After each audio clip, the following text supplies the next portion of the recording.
China, to me, seems to be one of the few economies really not suffering, not having to worry about inflation. Is that a fair assessment? Or how immune is China to rising inflation when the rest of the global economy is so exposed? Well, this is actually one of the positive points for China. If I could just note that we've had a significant reversal of fortune in terms of equity market performance. China was up. The MSCI China index was up 6% last week. The S&P fell 5%. So we had an 11 percentage point switch in terms of relative performance. And China is now actually outperforming the U.S. U.S. is down 18% year to date. China's down 12%. So we're really seeing this kind of shift in terms of relative performance. And to your point, the key driver here is that we had a record high print so far in the U.S., the 8.6% May print, and that obviously has catalyzed a great deal of further concern in pricing into the market of further Fed tightening. And we at Goldman Sachs have just raised our numbers. We're now looking for 350 basis point hikes at the next 3 meetings, and then 2 more after that to give us a terminal rate of 325 to 350.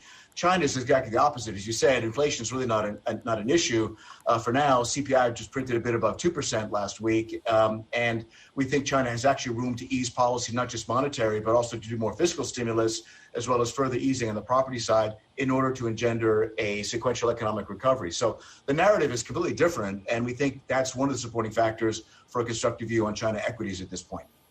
All right, Tim, and key takeaway, the headline, of course, is you guys are still overweight on China. So, yeah, I'd love to dig in a little bit deeper on more aggressive and further stimulus from China post this latest COVID development. But I want to go back a couple of days and get you to talk to us about trade data. I note imports jumped double digits. And on the surface, you'd think that, hey, this is great, right? Demand maybe isn't so bad in China. How much of that, though, is China taking advantage of cheap Russian oil to stock up? Because this is what China does, right, with commodities. They love a bargain. I mean, there's no doubt that there's some of that's there, but I think that the broader point would be that as you get a recovery in economic activity, you're going to naturally see an increase in usage of materials, and therefore that's going to drive imports. One of the larger issues, and this is the reason why we don't think that the recovery in economic activity will be as robust or as V-shaped this time compared to, say, in 2020, is that you don't have as strong an external environment in terms of recovery in overall in the external, the so-called external circulation or the external trade side. You're not going to see a strong recovery in that given the weaker global backdrop.